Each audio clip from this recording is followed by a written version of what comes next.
morning, everyone. Welcome to Aljor Unified Commonwealth Sunday Worship Celebration. We encourage you all to join our service as we glorify God's name and to study and learn more about His words and grace. Our worship is about to start in a moment. Thank you and God bless.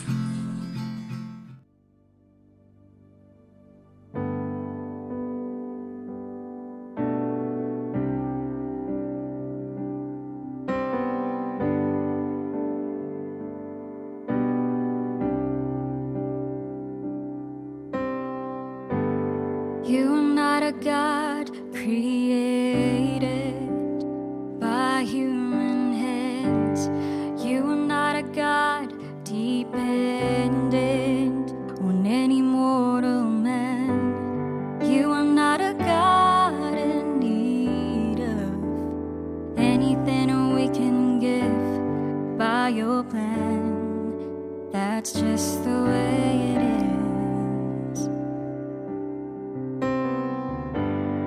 You are not a God created by human hands. You are not a God dependent on any mortal man. You are not a God in need of anything we can give by your plan. That's just the way it is. You are God alone from before time began. You are on your throne. You are God alone. And right now, in the good times and bad, you are on your throne. You are God alone.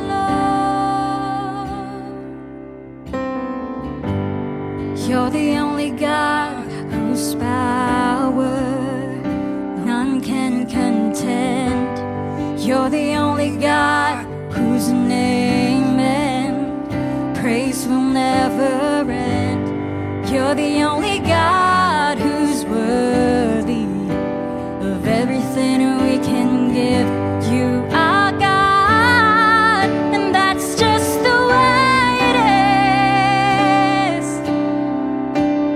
You are God alone from before time began. You are on your throne. You are God alone. And right now, in the good times and bad, you are on your throne. You are God alone. You are God alone from before time began. You are on your throne. You are God alone. And right now, in the good times and bad, you are on your throne. You are God alone. You're unchangeable, unshakable.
times and bad. You are on your throne. You are God alone.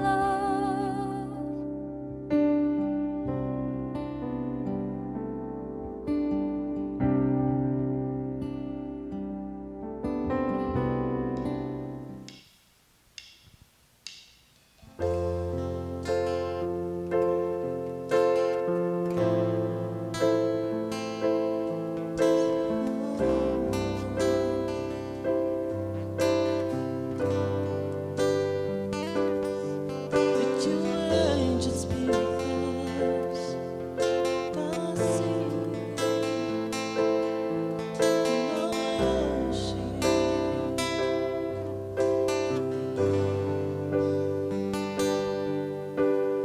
hide me now unto your wings. Go over me within your mighty hands. When the oceans rise and thunders roll, I will soar with you above the storm. Father, you are king over the flood, and I will be still, know you are God.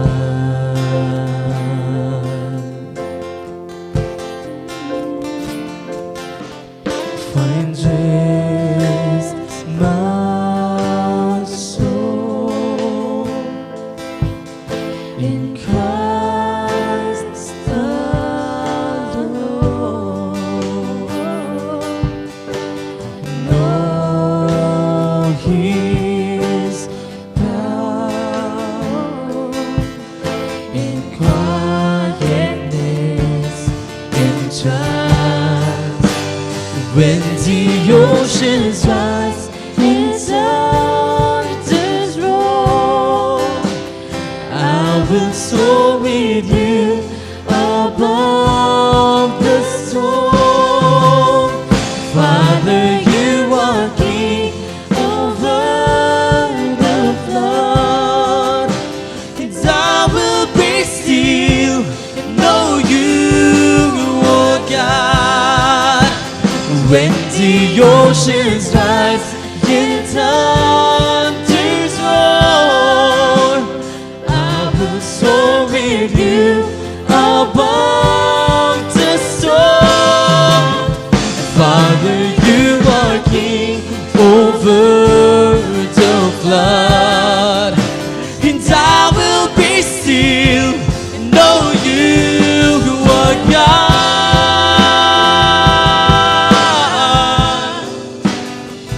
'Cause Lord, 'cause you are my God.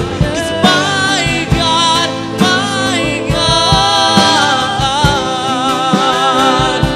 'Cause oh Lord,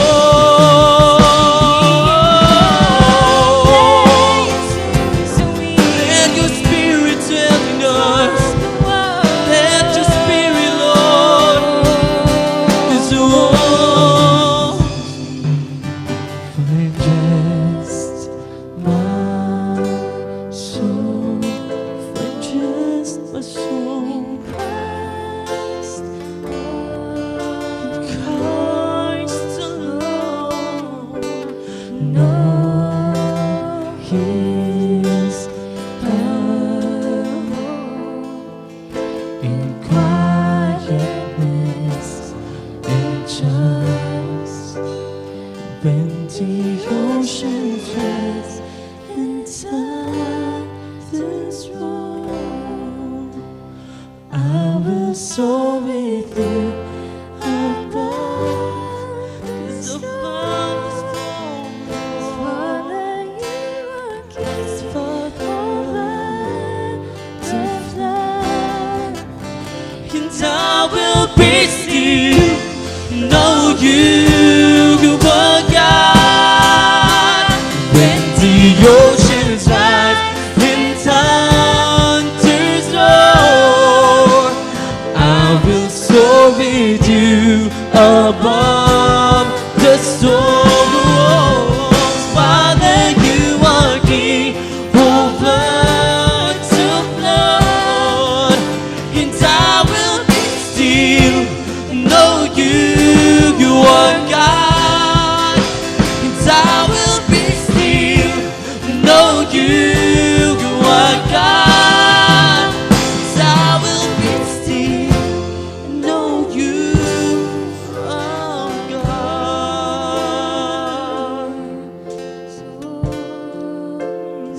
Pagbasa mula sa Aklat ng Awit, Kabanata 84, talata 10 to 12. Ang isang araw sa inyong templo ay higit na mabuti kaysa sa 1,000 araw sa ibang lugar. O Diyos, mas gusto ko pang tumayo sa inyong templo. O Diyos, kaysa sa manirahan sa baghay na ng masama.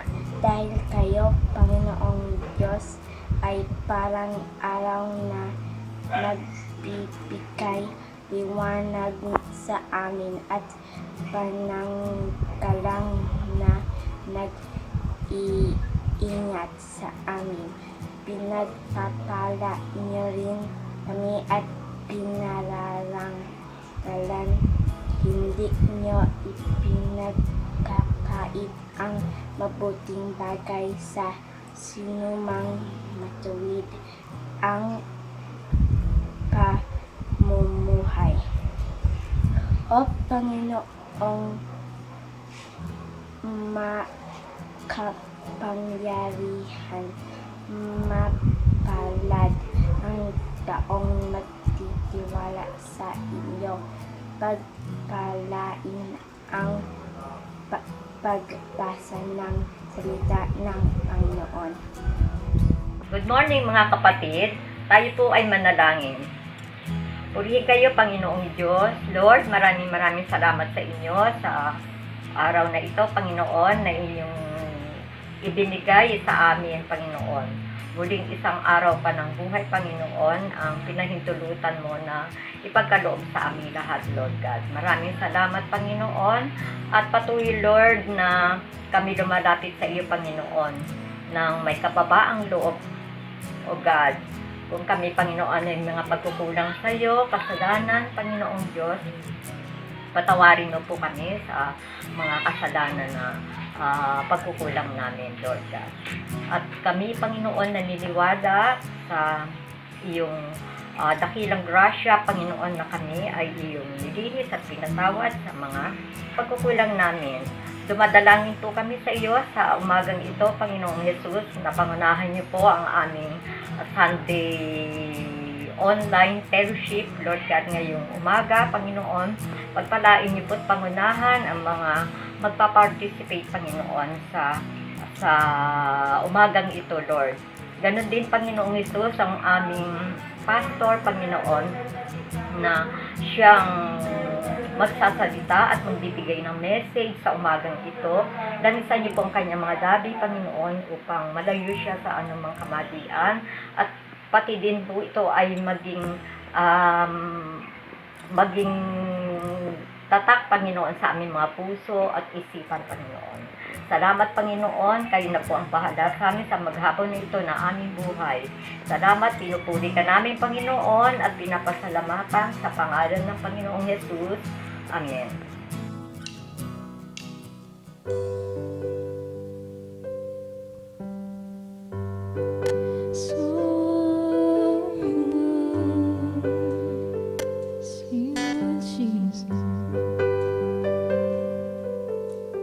Lord of all the earth, how you care for me. You have made me, you will save and carry me always.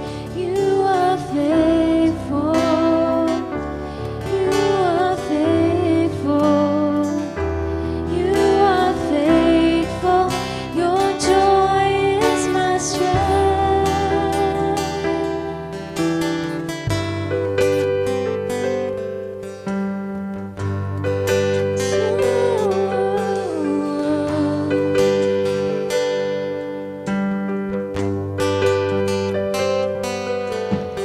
Lord, you are my God. I rely on you. I put my hope in things not seen. Your promises all true. You are faithful. You are faithful. You are faithful. Your joy is my strength.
Good morning mga kapatid. For our tithes and offering, let me share with you with this verse from Proverbs chapter 3, verses 9 and 10.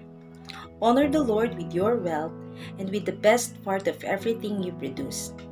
Then He will fill your barns with grain, and your vats will overflow with good wine.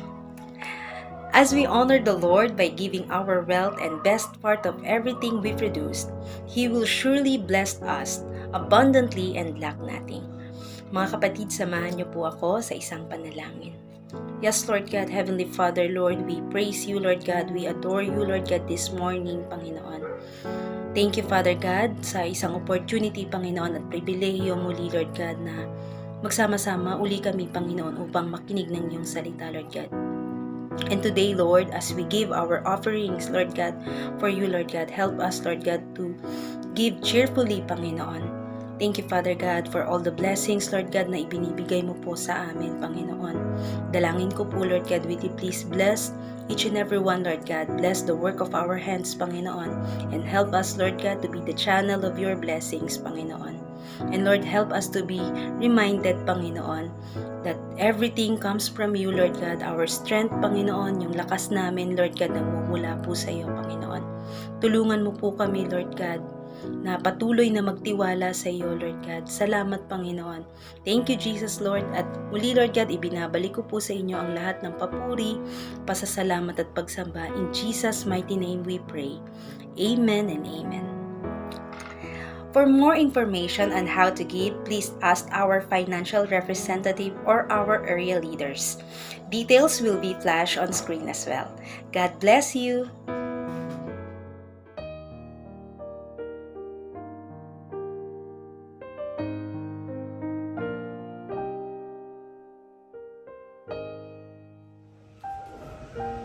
Good morning everyone, and we are pleased to have you join us this Sunday morning for our breaking of the bread. Alam niyo po, itong breaking of the bread, we have been doing this for a lot of years already since we have been believers. At alam niyo po, it is a remembrance or a recollection of what the Lord God has done for us. Now, two things that we need to remember is ngayon po panahon ng COVID, we tend to remember the things of the past. We tend to remember things na mga ginagawa natin previously, wherein we were watching movies, we were eating popcorn or hanging out with our friends, going to church with our loved ones and our family members. But we are unable to do that right now, no? But we just tend to remember the things that we did previously. And also, one thing that we do is we tend to look forward. What are we looking forward to? Am I going to still have work? Meron pa rin ba akong trabaho after this? Or am I still going to be able to go back to school after? Magiging normal pa rin ba ang buhay after this COVID? Or talagang ganito na forever na kaming nakamask? At marami na tayong mga iba-ibang mga bagay that we were not used to doing before, what we have been doing now. Alam niyo po, it says here also in the Bible that there are two things that we need to remember. First, we need to remember and to look back what God has done for us, and also we need to look forward to what the Lord Jesus Christ is going to do for us. At ngayon nga pong umagang ito, no, allow me to encourage each and every one of you na kumuha na po tayo ng ating pong elements.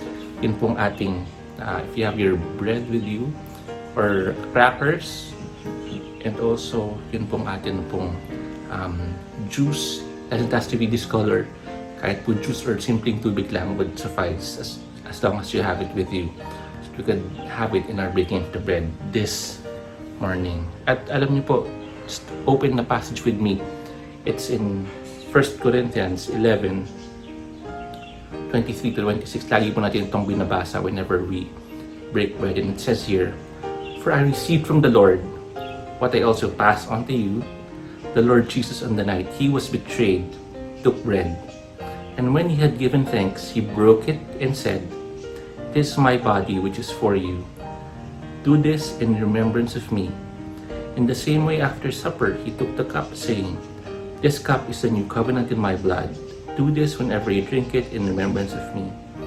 For whenever you eat this bread and drink this cup, you remember you proclaim the Lord's death until He comes. So dito po sa passage that we just read, makita po natin, remember, sabi po ni Apostle Paul in what he has written here, he remembers what the Lord Jesus Christ has done previously, offering His body for us and also His blood in remembrance of Him. And what are we to look forward to? Sabi po in verse 26, we are to look forward to, diba? Yung pong coming back of the Lord until, sabi po, we proclaim the Lord's death until He comes. So muli pong babalik ang Panginoon. We're looking forward to that day when there's going to be no more sickness.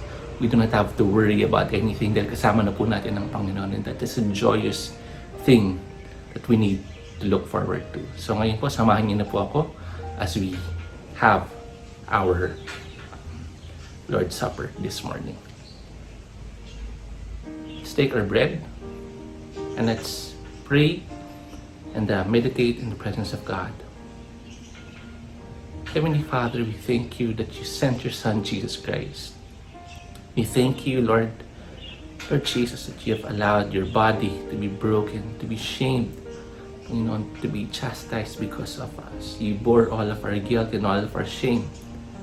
And Lord God, we thank you because you're the one, Panginoon, who gave out your everything for us. You got all of our guilt and all of our shame. So we made free in your presence today. Thank you, Lord, and we remember what it is that you did on us on the cross 2,000 years ago. Thank you, God, in Jesus' name. Amen. Let's partake of the bread. And also after supper, He took the cup. Let's pray for the cup.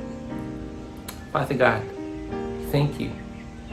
Thank you that through the blood of Jesus, we are free from our sin. We have been washed away from all of our uncleanness. We thank you, Lord Jesus Christ, that you allowed your blood to be shed in that hours. Lord, without the shedding of the blood, there is no remission of our sins, and we thank you for that. Thank you that we are able to walk boldly and claim your promises to be true because you have promised and you have delivered, oh God. Thank you so much, and we bless your name today. In Jesus' name. Amen. Let's partake of the juice.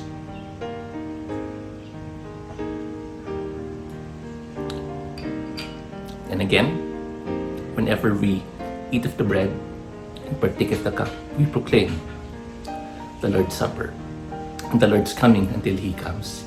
Maranatha, Lord, we praise you because we are anticipating a very bright future ahead of us, Lord God. Thank you, Lord Jesus. This is our prayer this morning in Jesus' name. Amen. God bless you.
Magandang umaga mga kapatid.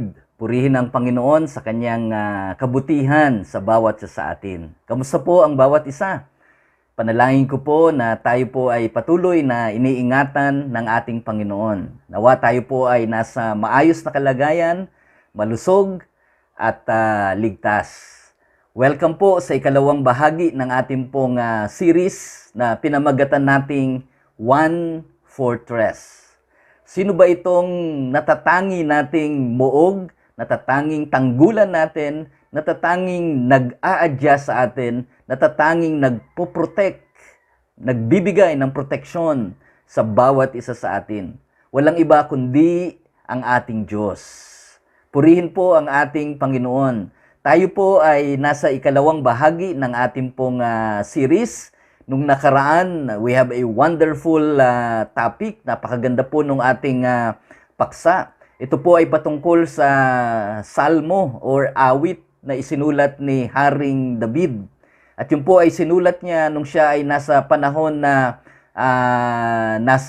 kung ituturing natin, nasa pinakamadilim o pinakamalalim na bahagi ng kanyang buhay. Nung siya po ay tumatakbo, hinahabol ni Haring Saul at gusto siyang patayin, palipat-lipat siya ng lugar, pati ang kuta ng kalaban pinuntahan niya. Siya po ay tumira, nanatili sa kuweba.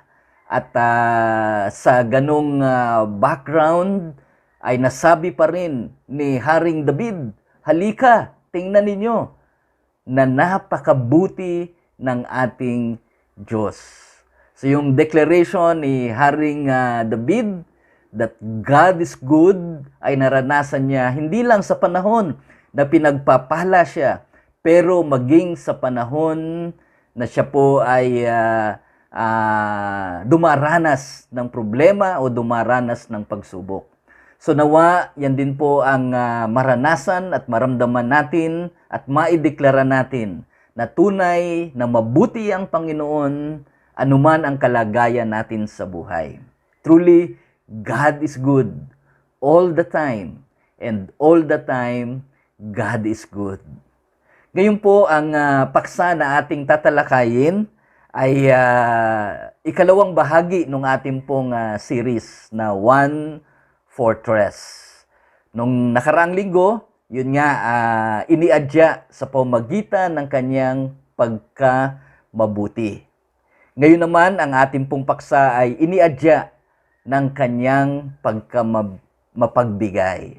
So, ang Diyos natin ay sagana kung magpala.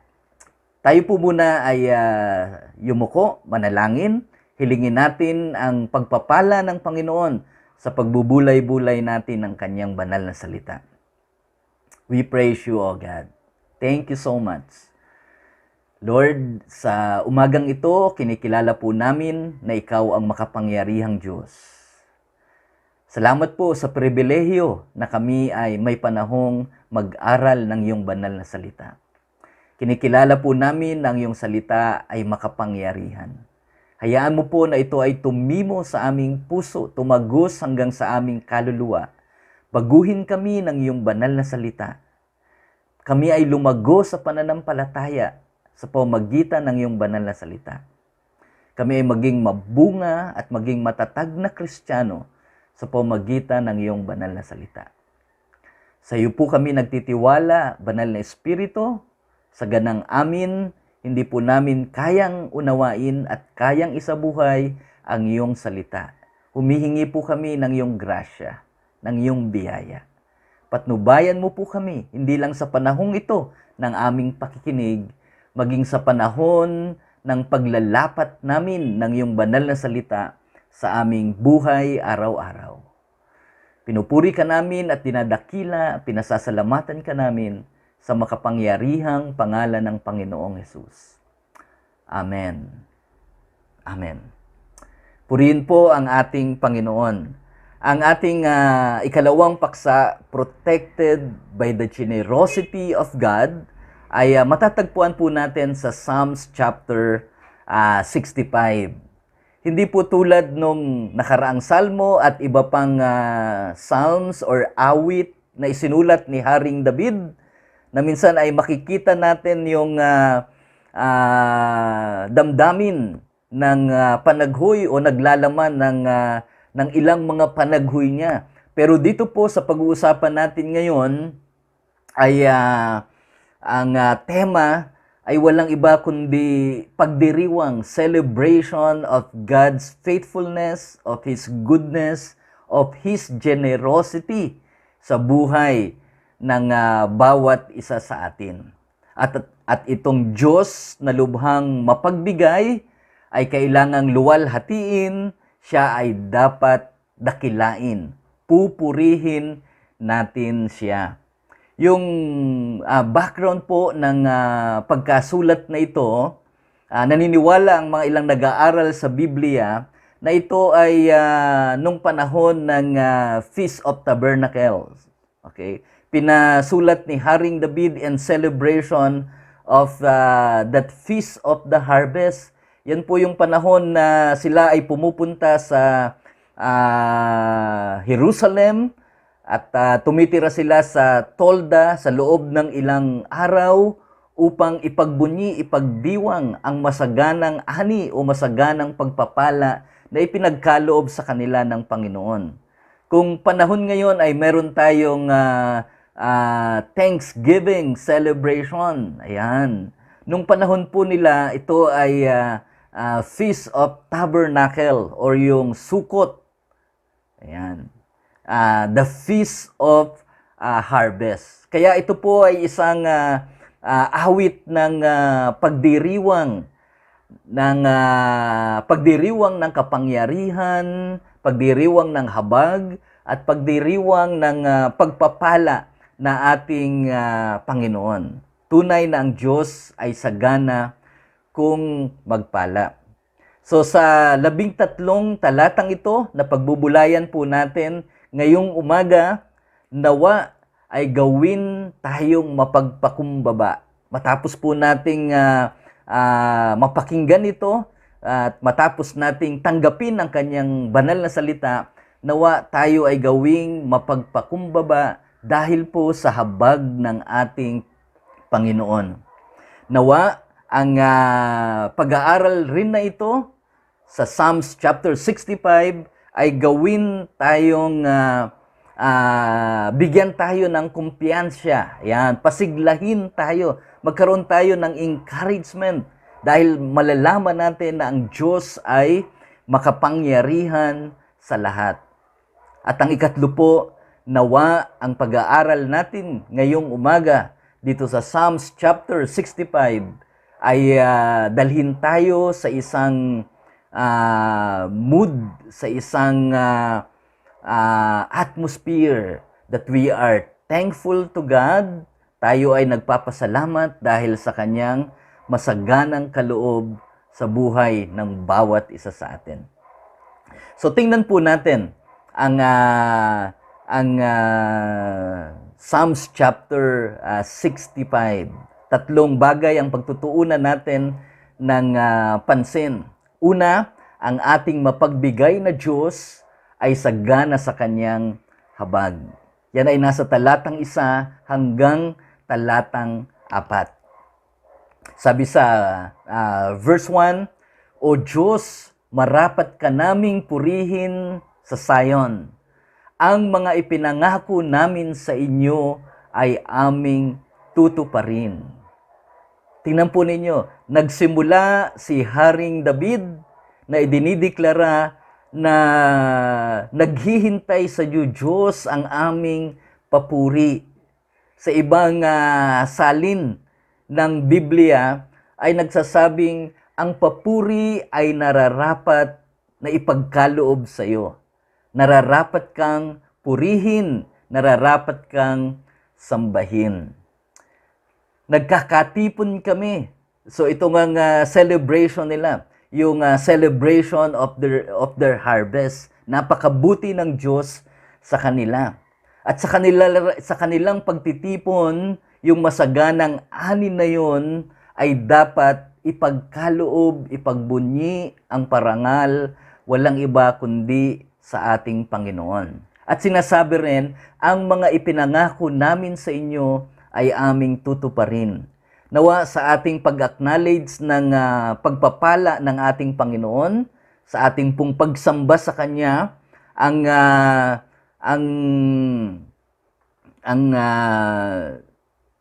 application yan, yung paglalapat o pagpapakita natin na talagang tayo ay thankful, grateful sa lahat ng pagpapala ng Panginoon, sa Kanyang abundant blessing sa ating buhay, ay sa pamagitan ng pagtupad natin sa ating mga ipinangako sa Diyos.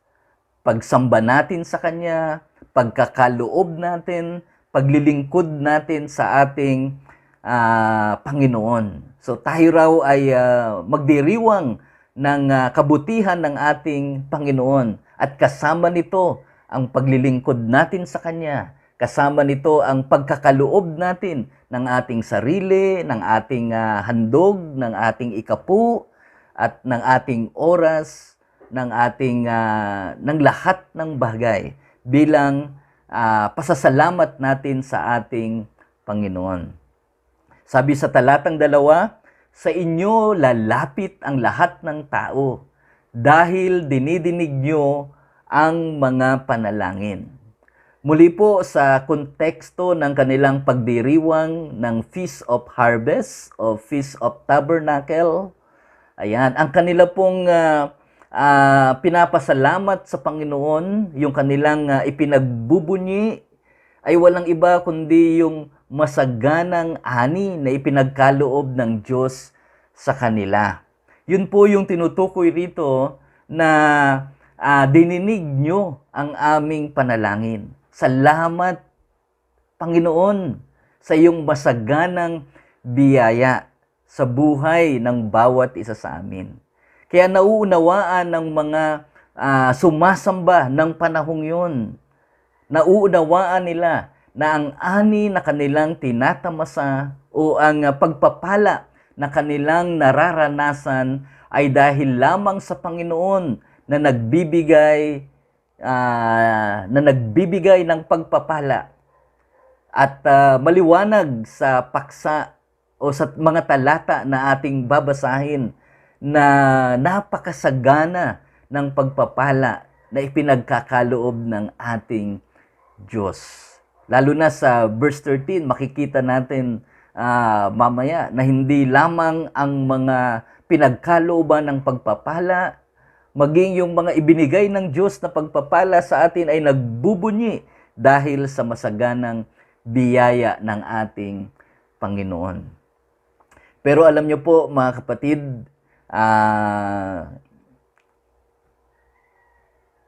purihin ang Diyos kasi hindi natin deserve ang mayaman o masaganang pagpapala ng Panginoon. Pero ipinagkaloob sa atin iyon ng Diyos.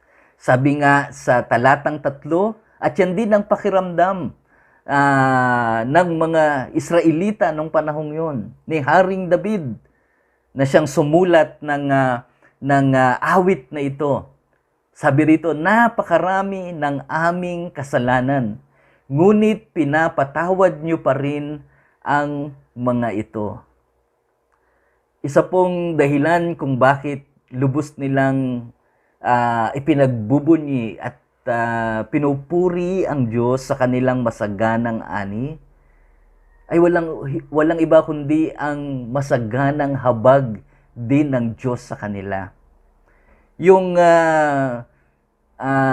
ramdam nila na sila ay makasalanan, pero ang Diyos ay tapat. Na sa kabila ng kanilang pagkakasala, sila ay pinapatawad ng Panginoon at sila ay pinagkakalooban pa ng masaganang ani. Sabi sa verse 4, di ba, mapalad ang taong pinili nyo at inanyayahang manirahan sa inyong templo. Lubos kaming magagalak sa mga kabutihan na nasa inyong tahanan, ang inyong banal na templo. Purihin po ang Panginoon. Kami ay makasalanan, subalit pinahintulutan nyo na kami ay narito sa templo, sumasamba at nagbibigay ng parangal sa inyo. Makasalanan kami, hindi namin deserve ang inyong dakilang kabutihan, pero ipinagkaloob ninyo. Alam niyo po, nabanggit yan sa wikang English, sa English translation, that you provide atonement. We are sinners, but you provide atonement for us. So habang sila ay sumasamba, nagkakatipon, tulad ng bawat isa sa atin, we are sinners, We do not deserve God's abundant blessing, and yet God blesses us generously. Ayan. Ano po ang bakit may pagbubunying ganon? Yun po ay pagtingin ni Haring David doon sa tinatawag na atonement. At yun nga ang ginamit niyang salita. You provide atonement for us. Yung pagbabayad sala. Alam niyo po, 3 beses lamang nabanggit yan sa entire book of Psalms. Kaya ito po ay significant, napakahalaga dito po sa isinulat ni Haring David na ang dahilan ng kanilang paglapit sa Diyos, ng pagdiriwang nila, ng kanilang pagsamba ay dahil sa masaganang habag ng Diyos sa kanila. Alam niyo po yung atonement, we can read that in the Old Testament, especially in the book of Leviticus. Ayan. Para matakpan yung kanilang kasalanan nung mga pagkakataong yon. Meron silang ritual o seremonya na iginagawa. So may pinapatay na hayop at yun ay iniaalay sa doon sa dakong kabanal-banalan. Pero bukod doon ay merong isang scapegoat o kambing na kung saan ang lahat ng kasalanan ng buong Israel ay ipinapatong sa kanya nung high priest at siya ay pakakawalan doon sa ilang. Dala-dala ang kasalanan ng buong bayang Israel. Ayan. So yun yung scapegoat. Napakahalaga nung ritual na yun para sa kanila. Yun ay kasama sa isang piyesta na kanilang ipinagdiriwang. At yun daw ang kanilang naranasan. Kami ay nagkasala and yet binigyan mo kami ng masaganang ani. Salamat dahil ang aming mga kasalanan ay iyong tinakpan. Para sa kanila, yun ay sa pamamagitan ng isang hayop na pumalit, nagtakip, dugo ng hayop na nagtakip ng kanilang kasalanan. Pero para sa atin ngayon, alam natin na yun ay walang iba kundi ang Panginoong Hesukristo. Na ang ginawa niya doon sa krus ng Kalbaryo ay sapat na para tayo ay patawarin sa ating mga kasalanan at para tayo ay bigyan ng kaligtasan. Alam nyo, ito po ay napakaganda kung makikita natin yung pagkakasalansan o yung panahon ng kanilang pagdiriwang. Ayun. Bakit sila nakakapagbunyi? Bago po yung Feast of Tabernacles, ayun yung ating pinag-uusapan, yung Day of Atonement. Ayan. Kaya napakainam ito ay isang larawan sa buhay ng bawat isa sa atin na nauna muna ang habag ng ating Panginoon, kinaawaan tayo ng Diyos at yun ang dahilan kung bakit tayo ay nakapaglilingkod ngayon sa Kanya. Yun ang dahilan kung bakit nararanasan natin ang mayamang biyaya ng ating Panginoon. So, we are celebrating not just the Feast of the Harvest. We are not just thanking God because of all the blessings na ating nararanasan, subalit ang pundasyon nito, karapat-dapat siyang luwalhatiin, karapat-dapat siyang sambahin dahil napakasagana ng kanyang habag. Hindi natin deserve ang mayamang biyaya ng ating Panginoon dahil tayo ay makasalanan. Pero ang Diyos gumawa ng paraan Pinatawad niya tayo, inalis ang ating kasalanan, kaya tayo ay malayang nakapagpupuri, malayang sumasamba sa Panginoon at nagdideklara ng pasasalamat sa lahat ng biyaya na ipinagkaloob sa atin ng ating Panginoon. Purihin po ang ating Panginoon, mga kapatid. Tunay nga, sa pamagitan nito, pinapaalala sa atin na ang Diyos na nag-aadya sa atin ay tunay na mapagbigay at sagana ang kanyang habag. Hindi lamang po physical blessing ang ipinagkakaloob niya, sagana rin yung pagpapalang spiritual at isa na ron yung pagpapatawad sa ating kasalanan. Isa na ron ay yung mayamang habag niya sa atin, hindi natin karapat-dapat ang abundant life, hindi tayo karapat-dapat sa abundant life, hindi tayo karapat-dapat sa mayamang pagpapala niya at ang inihanda niyang tirahan para sa atin sa langit. Pero dahil sa kanyang sakripisyo, tayo ay ginawa niyang marapat. At alam nyo, hindi lang sagana ang kanyang habag. Sagana rin ang kanyang kapangyarihan. Ang mapagbigay na Diyos ay sagana sa kanyang kapangyarihan. Dito po sa ikalawang bahagi ng awit na sinulat ni David, verse 4 hanggang verse 8, ay makikita natin na kayang gawin ng Panginoon na tayo ay pagpalain niya ng sagana dahil siya ang makapangyarihang Diyos. Verse 5, ang sabi po, O Diyos na aming tagapagligtas, tinugon niyo ang aming mga dalangin sa pamamagitan ng inyong kamanghamanghang pagligtas sa amin. Muli po sa konteksto ng pagbubunyi ng kanilang masaganang ani sa feast o piyesta na kanilang ipinagdiriwang, sila ay nagpapasalamat sa Panginoon. Answered prayer sila doon sa regular harvest and abundant harvest that they are experiencing.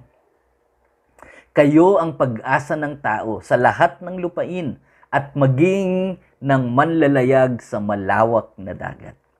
At alam nyo mga kapatid, ang recipient ng blessing ng Panginoon ay hindi lamang ang kanyang bayang pinili, subalit maging sa lahat ng tao, maging yung mga naglalayag sa malawak na dagat, na ang pagkahulugan lang sa atin sa mga panahong ito ay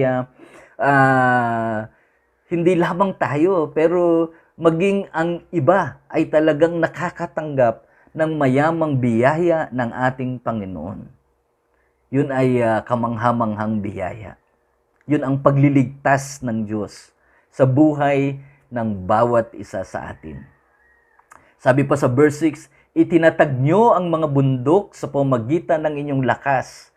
Tunay ngang kayo ay makapangyarihan. Ayan.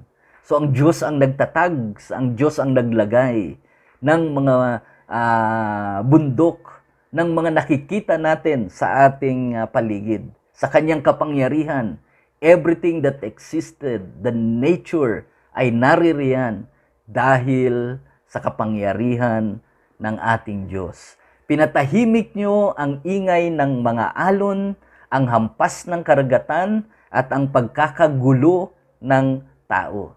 Dahil sa inyong mga kahangahangang ginawa, namangha sa inyo pati ang mga nakatira sa malayong lugar, mula sa silangan hanggang kanluran, ang mga tao ay napapasigaw sa tuwa dahil sa inyo.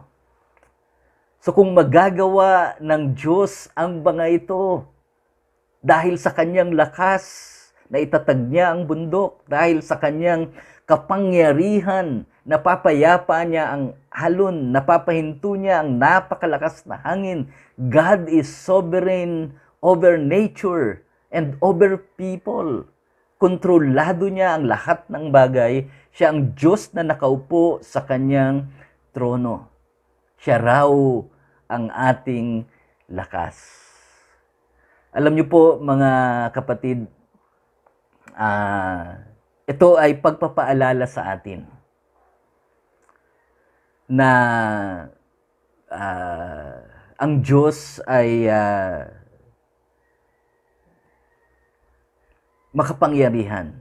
Di ba? Tayo ay nananalangin dahil ang pundasyon natin, we pray because God is love and God is powerful. Yung dalawang katotohanan na yon, sapat na para i-encourage tayo na lumapit o dumulog sa ating Panginoon. Ayun. At yun ang deklarasyon ni Haring David sa kanyang isinulat na awit. Makapangyarihan ng Diyos. Di ba? At dahil mahal din tayo ng Diyos, willing siya na ibigay ang ating pangangailangan, yung makakabuti sa atin. At hindi lang siya willing, He is able. Diba dito sabi, you are powerful, you are sovereign, kaya mo. Kaya yung kanilang pagdiriwang ng masaganang ani sa piyesta na ito, na kanilang ginagawa, ay pagsasabi rin na, Lord, thank you because you are a powerful God.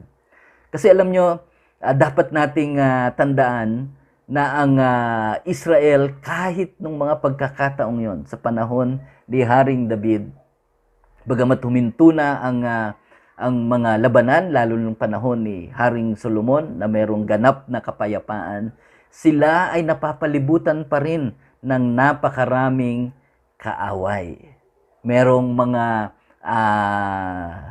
kaharian ng Ammon, kaharian ng Aramean, kaharian ng Assyria, kaharian ng Edom, at kaharian ng Phoenicia, at iba't iba pa nakapalibot sa kanila. Kaya yung kanilang pagdiriwang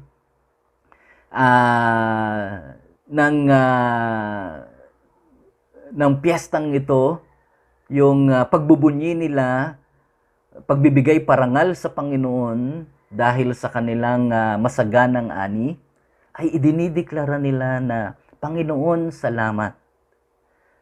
Dahil sa inyong kapangyarihan, meron kaming masaganang ani. Dahil sa iyong kapangyarihan, we are protected. Dahil sa iyong kapangyarihan, we are provided. Dahil sa inyong kapangyarihan, you've generously supply yung aming araw-araw na pangangailangan. Dahil sa inyong kapangyarihan, kami ay umaani ng sagana. Diba? Kasi kung God will not protect them at ang mga nasa paligid nilang bansa ay iistorbohin ang kanilang buhay, hindi sila makakapagtanim at hindi sila makakapag-ani ng sagana. Pero they are declaring na ang Diyos ang nag-iingat sa kanila at ang kapangyarihan ng Diyos ang siyang sumasa kanila. At yun ang kanilang ipinagdiriwang. Yun ang kanilang ipinagbubunyi. Hindi lang ang masaganang habag ng Diyos sa kanila, na sa kabila ng kanilang pagiging makasalanan, binibless sila ng Panginoon, kundi pinagbubunyi rin nila ang masaganang kapangyarihan ng Diyos na ramdam nila they are protected and they are provided abundantly by the power of God. God is sovereign. Ganun din po sa buhay ng bawat isa sa atin. Alam niyo po, tayo man ay nakararanas sa mga panahong ito ng yung tinatawag nating wilderness experience, o yung parang buhay na nasa ilang, may tagtuyot, may pagsubok, maraming hamon o challenges sa buhay. Itong pandemic na ating naranasan ay nakaapekto ng malaki sa buhay ng bawat isa sa atin. Sa larangan ng kalusugan, sa larangan ng pananalapi, sa larangan ng ugnayan sa ating kapwa, at sa napakarami pang bagay. Kumbaga, sa buhay ng ilan sa atin, ito yung madilim at malalim na karanasan din natin sa iba't ibang aspeto. Pero ganun pa man, kung titingnan natin na ang Diyos ay mabuti pa rin sa ating buhay, na siya ay nagpapala pa rin at ang pagpapala niya ay sagana. Bakit? May ganito man tayong karanasan, God is sovereign. He is in control. Kaya kung ano man yung mga blessings na ating nararanasan, thankful tayo at ipinagdiriwang din natin na ang lahat ng ito ay dahil sa mayamang biyaya ng ating Panginoon. Nakapagtatrabaho tayo because we are protected by God. At hindi tayo nagugutom because we are provided abundantly by our God. So, napakainam po na ito po ay paalala rin sa atin. Yung awit na sinulat ni David ay nagpapaalala sa atin na una, sagana ang biyaya ng ating Panginoon. Sabi nila noon, hindi namin deserve ang abundant blessing, but thank you. You atone for our sins. At yan din ang deklarasyon natin. Lord, thank you. We are not worthy, but you have blessed us. Sagana ang iyong habag, sagana ang iyong biyaya. So ito rin ay paalala sa atin na ang Diyos ay makapangyarihan. Dahil sa kanyang lakas, naitatag ang bundok. Dahil sa kanyang lakas, napapayapa niya ang karagatan. Maging ang mga tao, pamahalaan at bansa ay kontrolado ng ating Panginoon. It is a reminder na ang Diyos makapangyarihan sa lahat. Kung kaya niyang gawin ang mga bagay na yon, lalo pa ang pagpalain tayo at ibigay ang ating mga pangangailangan. Mamamangha tayo sapagkat sa susunod na mga talata, hindi lamang yung mga pangangailangan ang pwedeng i-provide ng Panginoon, but God blesses abundantly. Tingnan na po natin. Ayan. Yung ikatlong bahagi ng ating pong paksa ay nagsasabi na ang mapagbigay na Diyos na umaadya sa atin ay sagana sa kanyang mga kaloob. Sagana kung magbigay ng pagpapala. Sagana kung mag-bless. Tingnan niyo po, verse 9. Inaalagaan niyo ang lupa at dinidiligan ng ulan. Pinabubunga at pinatataba niyo ito. Ang mga ilog o Diyos ay patuloy niyong pinaaagos. Binibigyan niyo ng ani ang mga tao. Ganito ang itinakda ninyo. Gusto ko lang pansinin natin mga kapatid. Okay? Yung mga ginagawa ng Diyos. Yun ang deklarasyon ni Haring David. Siya ang nag-aalaga. Sabi, inaalagaan nyo. Siya ang nagdidilig, dinidiligan ng ulan. Siya ang nagpapabunga. Siya ang nagpapataba. Siya ang nagpapaagos sa ilog. Siya ang nagbibigay ng masaganang ani. Ang Diyos. Sa ibang salin, ayan, okay, sa ang Biblia, ang lupa'y iyong dinadalaw. Ayan. So gusto kong ilagay yung salin na yan. dinadalaw. Ang Diyos ay bumibisita sa atin. Ang Diyos ay bumibisita sa lupa na ating pinagtatamnan. Dinidiligan iyong pinayayamang mainam. Ang ilog ng Diyos ay puno ng tubig. Ang kanilang butil ay inihanda mo sapagkat sa gayon inihanda mo ang lupa. Pinaulan niyong mabuti ang lupang binungkal hanggang sa ito'y lumambot at mapuno ng tubig. Pagkatapos ay pinagpala niyo ang mga pananim. Purihin ang Panginoon. Wow! Makikita natin na God is involved. Inilagay ko nga yung salin na inyong dinadalaw or inyong binibisita ang lupa. At ibinubuhos ninyo ang masaganang ulan. Pinaagos ang tubig sa ilog. Ayan. Dinadalaw ninyo, binibisita. Ito po ay nagpapakita sa atin doon sa konteksto na kanilang pinagdiriwang yung masaganang ani, yung masaganang pagpapala ng Diyos sa kanila, na involve ang Diyos.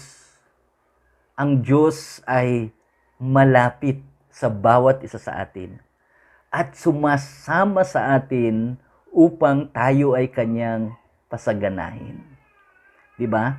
Ang Biblia rin mismo ang nagsasabi na ang Diyos ang nagbibigay sa atin ng kapangyarihan para sumagana at para umunlad. So dito, siya raw ay dumadalaw, siya ay bumibisita.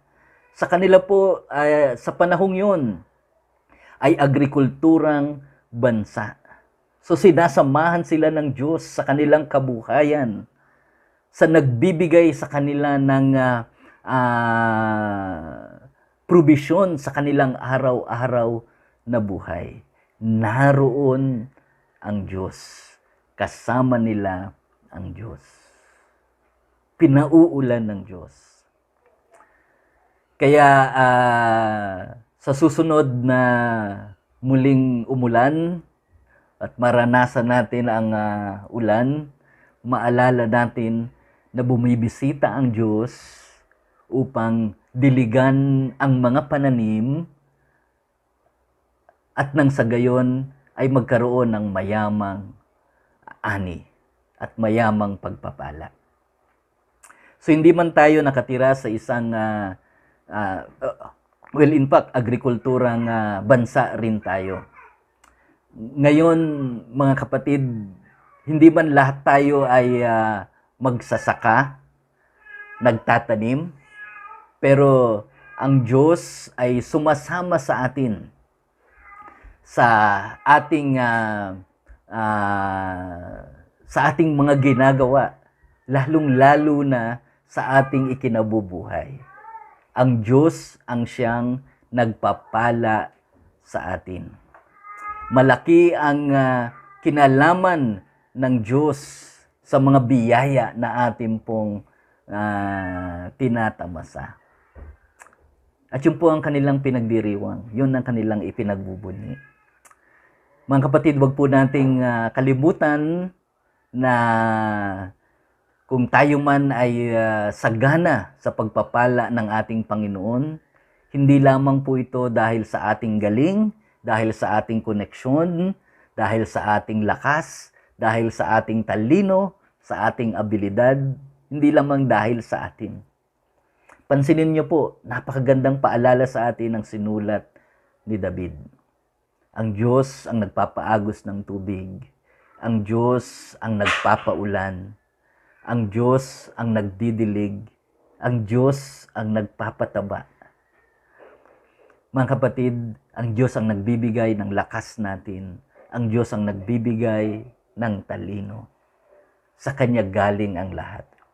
Kaya ang biyaya na ating tinatamasa, ang mayamang pagpapala ni pinagkakaloob ng ating Panginoon, nawa kagaya nila. Sila ay may pagdiriwang ng pasasalamat. Pinupuri nila ang Diyos sa masaganang buhay na meron sila. So nawa ang puso rin natin ay mapuno ng pagpapasalamat sa ating Panginoon. Nawa ipagbunyi natin ang masaganang biyaya ng Panginoon sa ating buhay. Tingnan nyo ang larawan ng pagpapala ng ating Panginoon. Sabi sa verse 11, pinag-aapaw nyo ang panahon ng anihan at san ka man dumaan ay puno ng kasaganaan.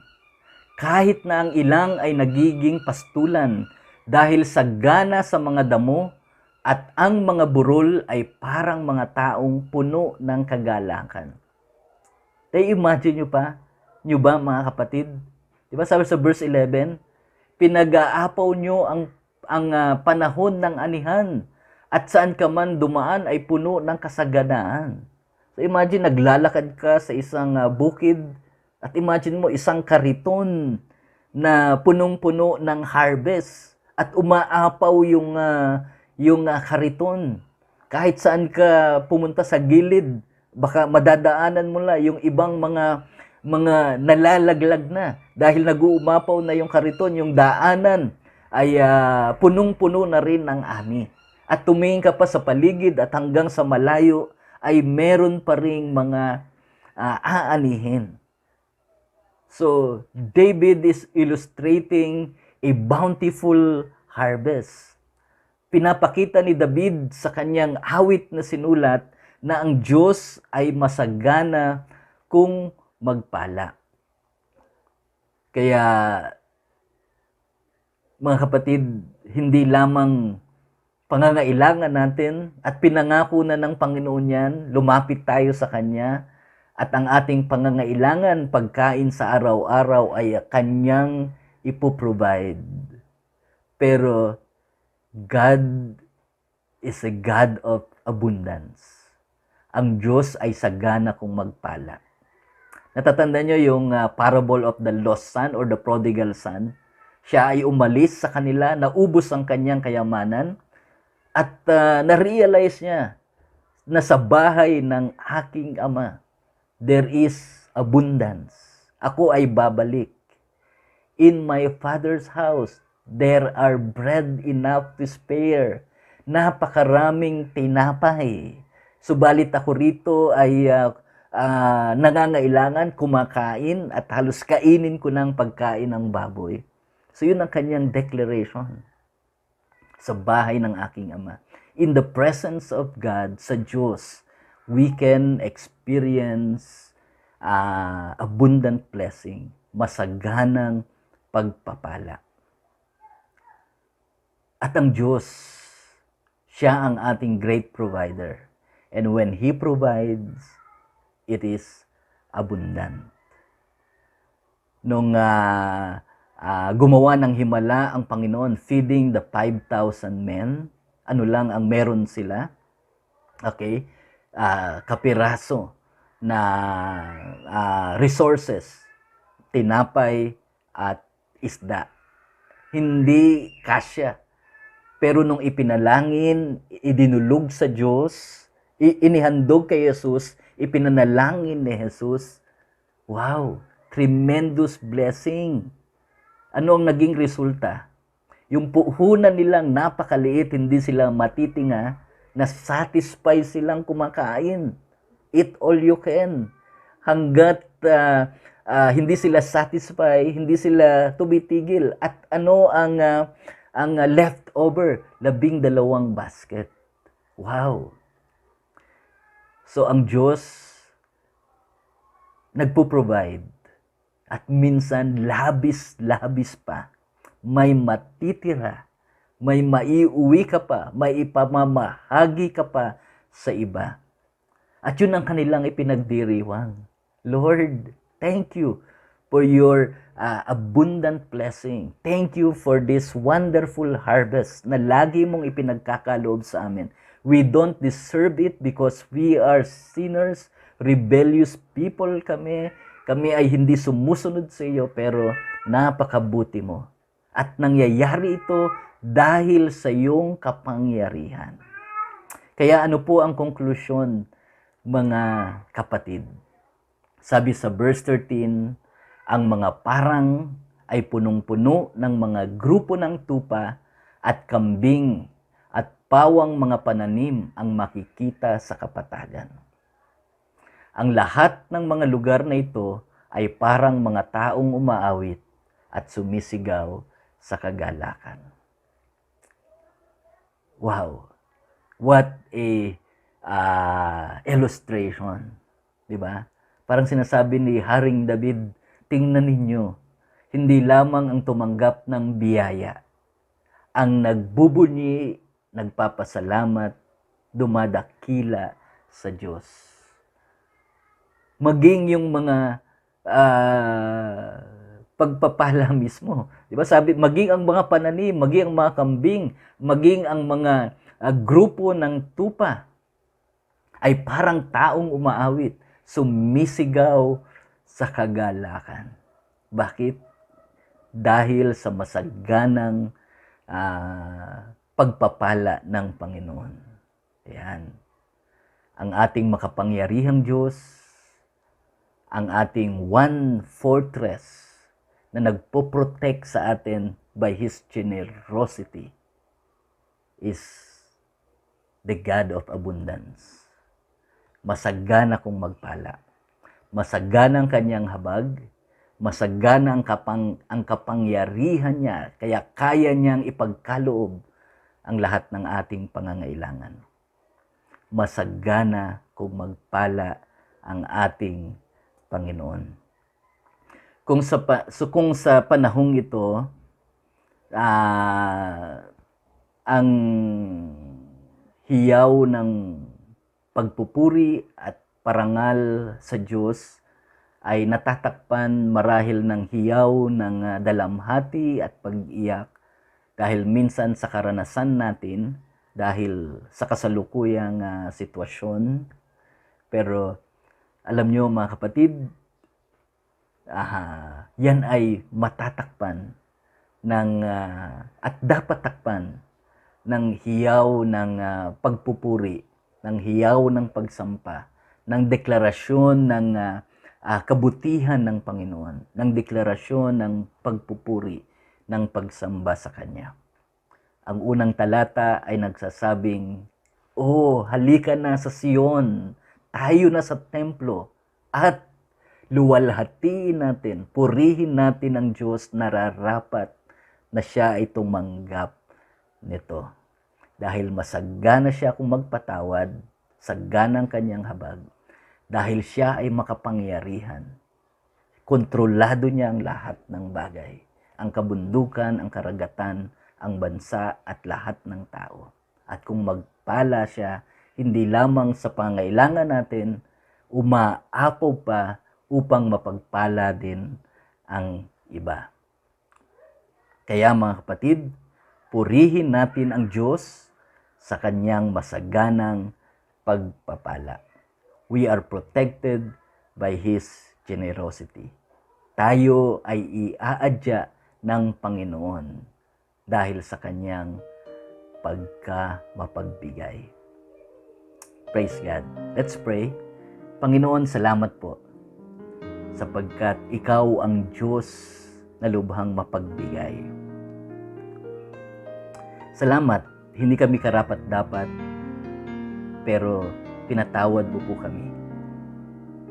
Kami ay naging anak mo at kami ay naging recipient ng iyong masaganang habag, ng iyong masaganang kapangyarihan at ng iyong masaganang pagpapala. Pinupuri ka namin, Panginoon, at dinadakila sa makapangyarihang pangalan ni Jesus. Amen and amen. God bless you abundantly and be a blessing.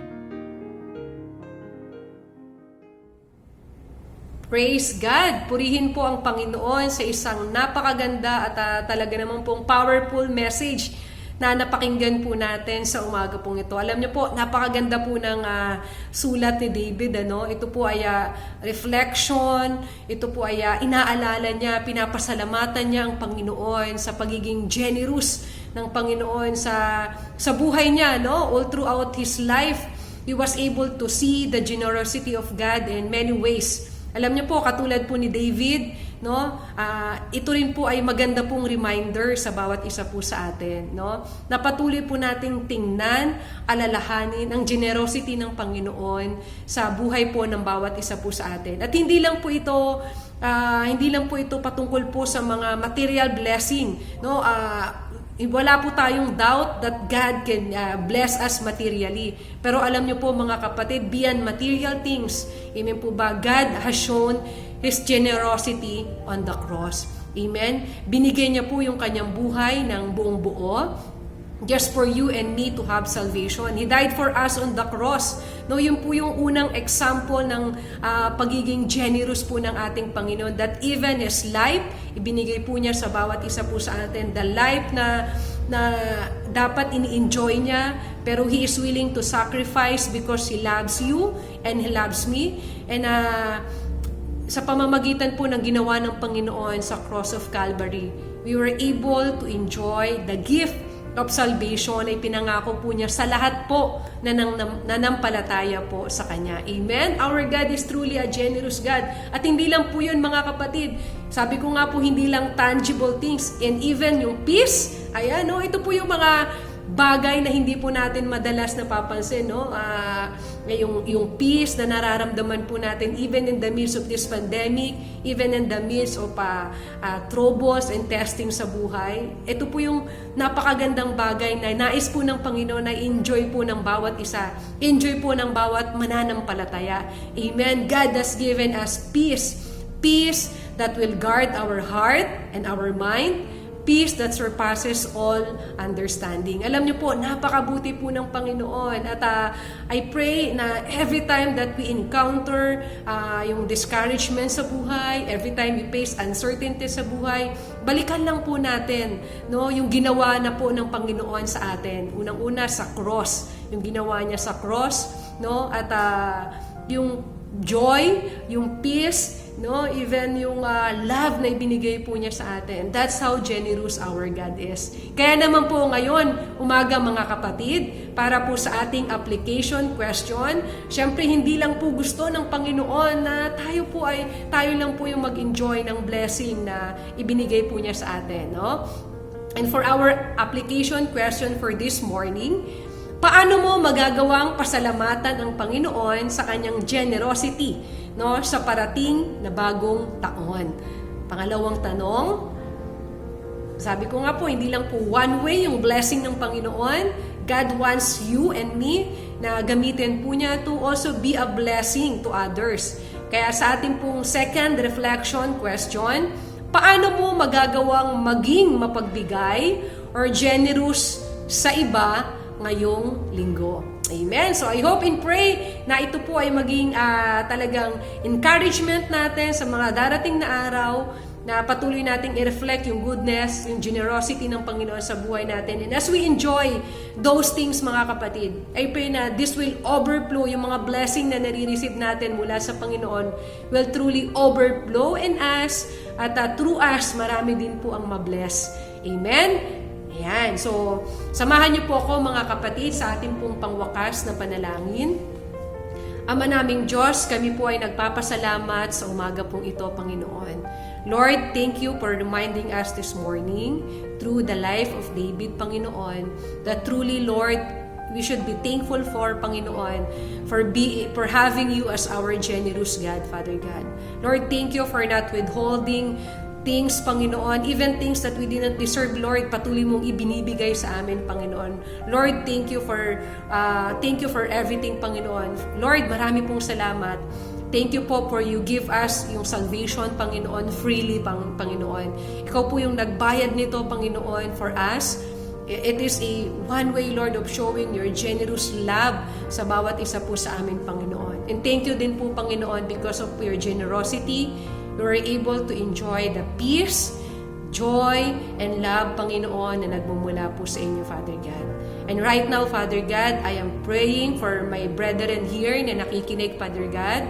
I pray na I pray for the one, Panginoon, who is experiencing sickness in her body right now in the name of Jesus, Lord. I pray that may you stretch forth your hand upon his body in the name of Jesus, Lord. And I speak healing right now, Lord, sa lahat po ng may karamdaman, Panginoon. Lord, I am praying for those who are struggling from finances, Panginoon. I pray for financial breakthrough in the name of Jesus, Lord.